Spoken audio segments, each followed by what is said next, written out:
Alright. I got fed up with that 1036, which is a very, very recent in-place bobbin winding machine. But I also have a stack of touch and sews that are in various conditions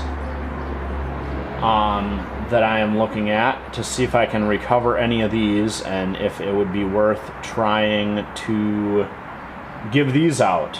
So I inspected a couple off camera, or the first one off camera. That was a 620.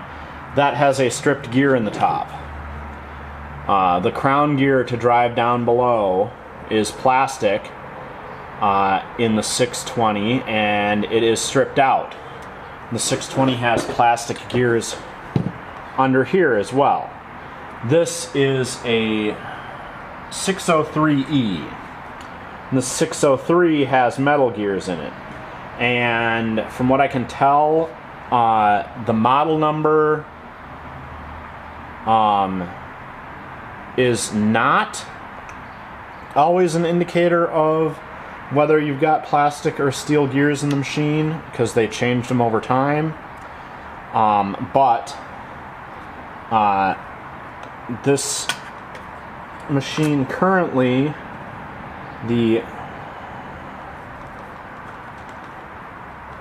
and the reason I popped the bottom off of it is the lever here to unlock the bobbin plate is not releasing, or the throat plate or the needle plate, it's not releasing.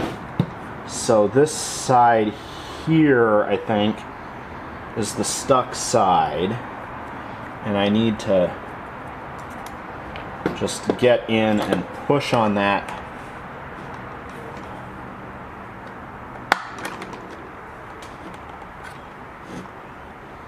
manually from underneath.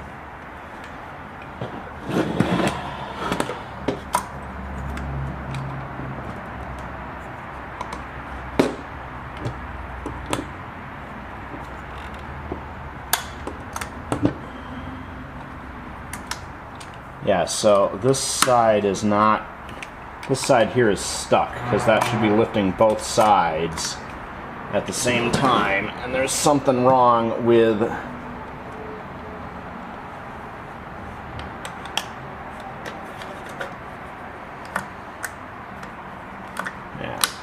something wrong with that side.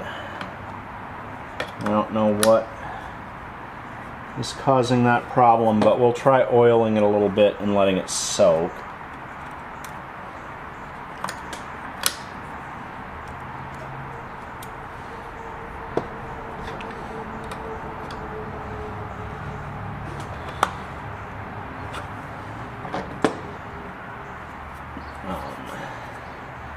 Anyhow, so yeah, this machine is quite filthy. I popped the base off and it had a lot of gunk under the base. These machines also seem to have a lot of grease in them, very old, nasty grease, not even the classic better grease that was in Singer's. So this machine is pretty dirty and dry. I'm gonna, like I said, oil this and get some grease in it and let it run so that it's loosened up, and then try it out, and we'll see if it's winding in place and working properly. Then maybe we'll give this out. If it doesn't want to wind in place, honestly, the effort of teaching somebody how to run one of these and get the bobbin winding in place if it's not working perfectly is too darn much. So but I will give it a clean and give it a try and see if we can get it going again.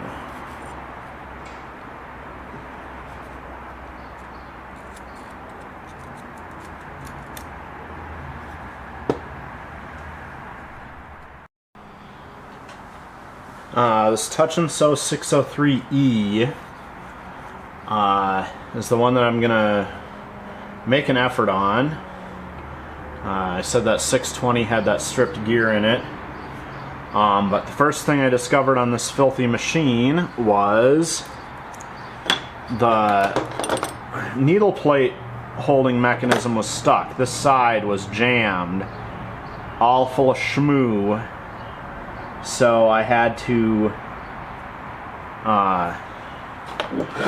come underneath here, and there's the slide bar that raises it, and I had to pound on this bottom half to get it to lift, to break it free. So I oiled it and whacked on it and oiled it and whacked on it, and then I got it moving a little bit, and I had to keep oiling it and wiggling it to work all the fresh oil through and get all the shmoo out of the mechanism.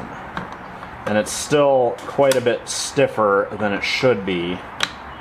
So I'm leaving it in the raised position, and I've got oil sitting on top to soak through it.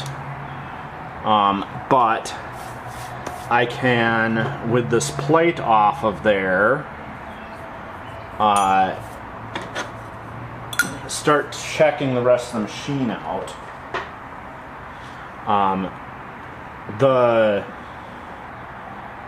This machine and that other, the 620, both, they've got this bottom plate and it's got a relief on it, and the relief is valuable space to keep this bobbin winding mechanism from engaging. So unlike older machines where you can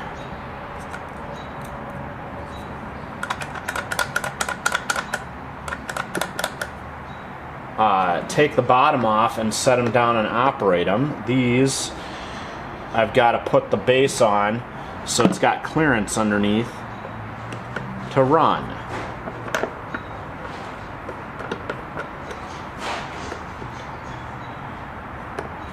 And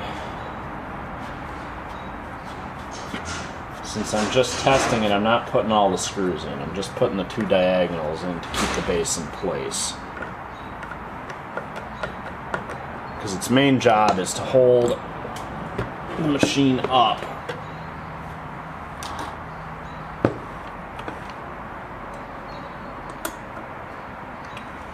And without the base on there, it lifts the bobbin winding mechanism up. So let's find our cord and get that plugged in and try it for a bit.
Yeah, this machine is just filthy all over. I don't know where it was stored or how hard it was used before it was given to me. This is a machine from the refugee group, and they just can't hand these out because it's too much work to try and explain how these work. When there's a language barrier and you're already, a lot of the refugee group clients come from places where they were hand operating machines, so there's already a learning curve for an electric machine, and yeah, so these things are very hard to get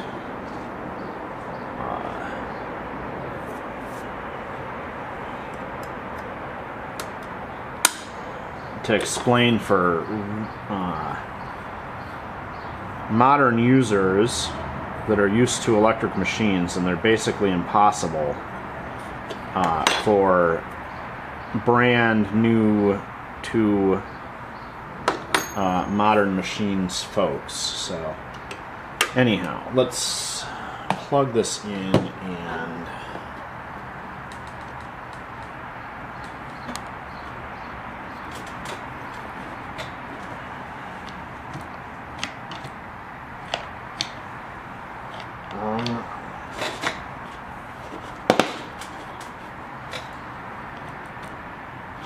okay, well, that's interesting. This has an extension on it that I assumed was solely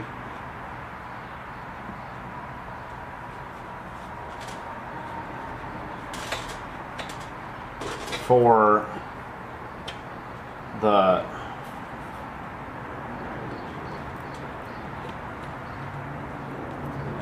to get it to fit in the cabinet, but apparently it is addicted to the fit of that extension in the plug, so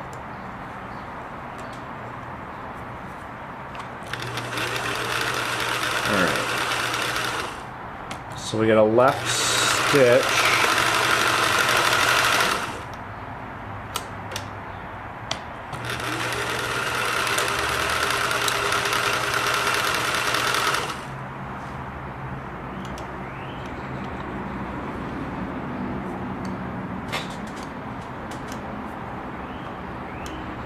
Oh yeah, and this whole mechanism is sticky too. Alright, let's get some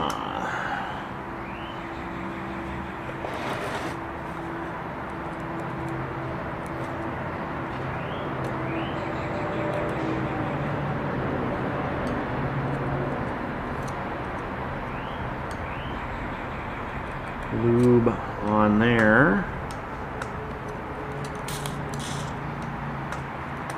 Gonna have to refill my oil.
Alright, I'm gonna wiggle this a bunch more and see if I can get that loosened up, because as you can see I push it over and it's not returning with the spring right now. But again, that's just gummed up, a lot of oil and a lot of wiggling, and hopefully that'll get that going.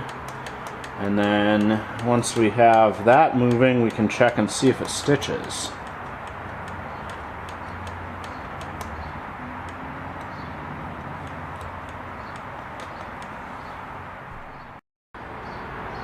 Alright, this is the third touch and sew that I got that is not working, and we'll see what we can do about this. Just got a bobbin. Let's see. How does one... Ah, okay. That's clever enough. The bobbin case on these is pretty small. This one is very filthy. We'll have to probably clean that up in the... Yeah, I'll get that inside and run that through the sonic cleaner. This has the easy pop out needle plate, and this has rubber feed dogs in it. So what is this? A touch and sew 750. It's also got gold lettering and a gold background, so you can't read anything on it. But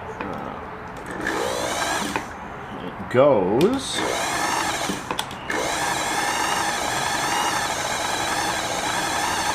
The control is terrible in it, though. And you can hear the button is taking forever to come back up. So there's something wrong in this controller. But we're going to start with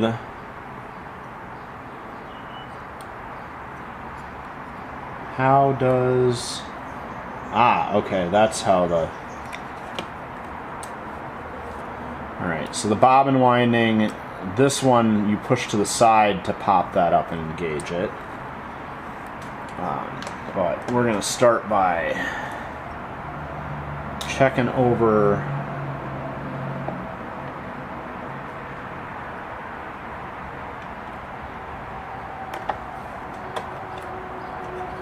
oh, this has got a big... Okay, so this button you have to push in to get it to rotate. So that's actually pretty convenient. Let's see now. It's got our rubber feed dogs. That's a reverse level lever, and that's working.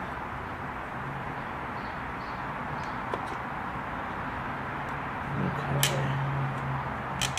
Oh. This giant knob is the buttonholer. Okay, that's off. There. Alright. Let's just see if it goes. Alright.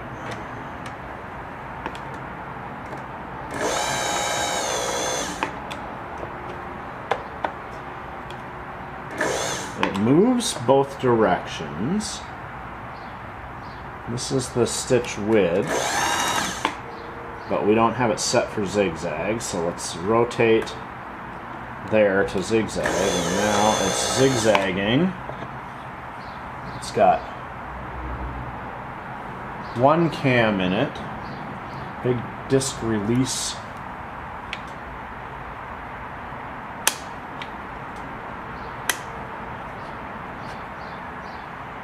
Huh. Oh, okay.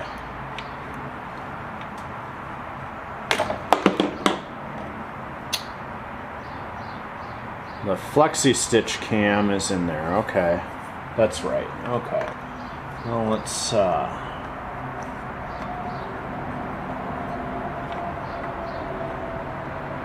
get it back on a drive. There we go. Okay.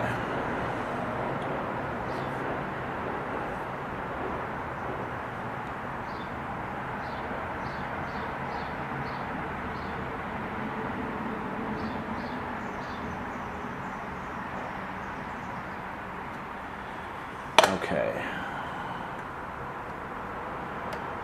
This machine might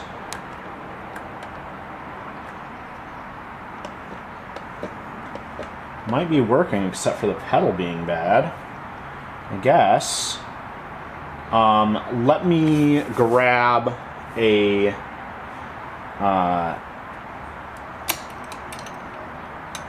well, let's take a look at our other machines and see if we've got a set of metal feed dogs we can put in to replace this set of rubber feet. And if these if I can replace these feed dogs and put a clean bobbin case in, we might be able to test this machine. And then once we've tested it, I'll have to figure out what to do about the controller. Alright, well, I made a quick check. These feed dogs don't match the other two touch and sews. I think these match the 1036 that's on the shelf, but I'm not ripping that apart to find out just now. So I'm leaving these rubber feed dogs out of the 750, and we're just going to see if it catches the thread and stitches. I did get a bobbin case from one of the other machines, the 603, I think, because the touch and sew bobbin case is the same. And remember, this one that came out of it is just filthy, so like there's no way that's going to work very well. This has the goofy round the top tensioner that the 534 stylist had.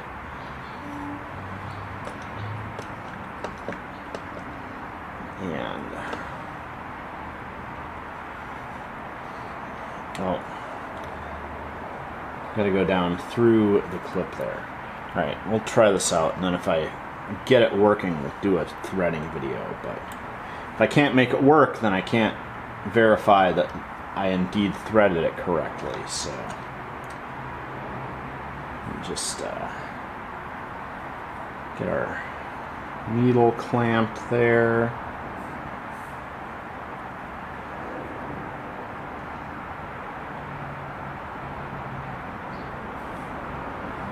Pop the thread through the hole, and of course I'm not doing a threading video, so it goes right in. Now,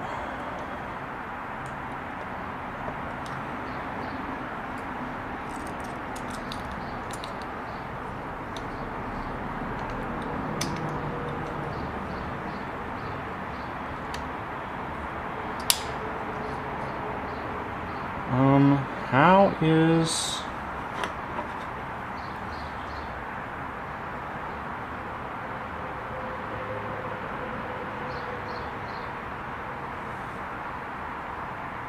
Is there any tension adjustment on this bobbin at all, or bobbin case at all? I don't see. Oh wait, there it is. Okay. That's the bobbin tension. Alright, I don't think there's a... I have to look up and find out if there's an adjustment for that. But we'll close that. Get our presser foot on.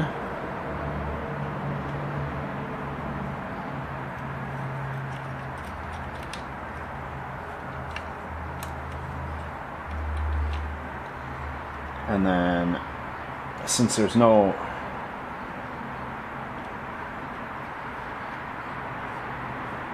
feed dogs, we'll set this to darn for presser foot tension, and then I should be able to slide through this. Helps if I turn the machine.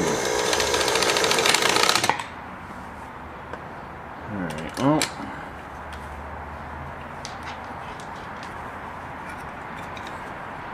it's stitched a bit, and then I don't know what that is doing, so we'll have to...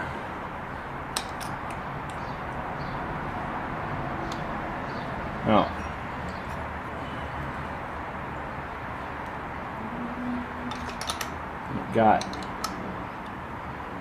Got popped in front of this stick here. Alright, let's...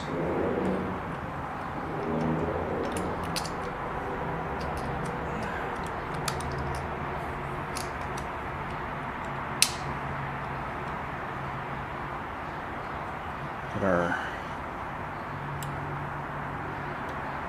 needle threaded.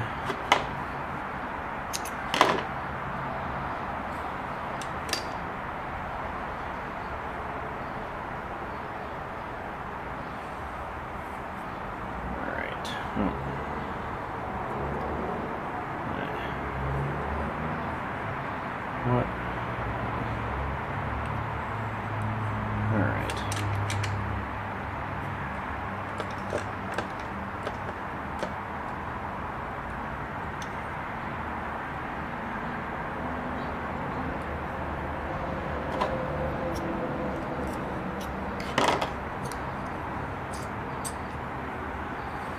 Okay.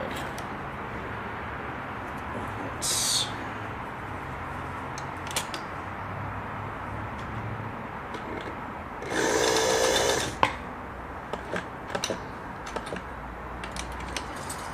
Okay.